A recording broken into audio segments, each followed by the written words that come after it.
ನಮಸ್ತೆ ಸ್ನೇಹಿತರೆ, ನಾಗರಾಜ್ ಎಜುಕೇಷನ್ ಚಾನಲ್ಗೆ ತಮ್ಮೆಲ್ಲರಿಗೂ ಸ್ವಾಗತ.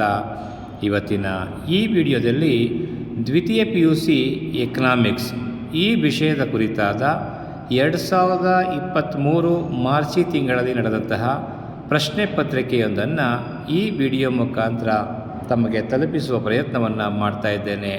ಹಾಗಾಗಿ ಈ ವಿಡಿಯೋವನ್ನು ಸಂಪೂರ್ಣವಾಗಿ ವೀಕ್ಷಣೆ ಮಾಡಿ, ನಿಮಗೆ ಇಷ್ಟ ಆದಲ್ಲಿ ಲೈಕ್ ಮಾಡಿ, ಕಮೆಂಟ್ ಮಾಡಿ. ಹಾಗೆ ಮೊದಲನೇ ಬಾರಿಗೆ ನಮ್ಮ ಚಾನಲ್ ನೋಡ್ತಾ ಇದ್ದರೆ ದಯವಿಟ್ಟು ತಪ್ಪದೇ ಸಬ್ಸ್ಕ್ರೈಬ್ ಮಾಡಿಕೊಳ್ಳಿ. ಹಾಗೆ ನಿಮ್ಮ ಸ್ನೇಹಿತರಿಗೆ ಶೇರ್ ಮಾಡಿ.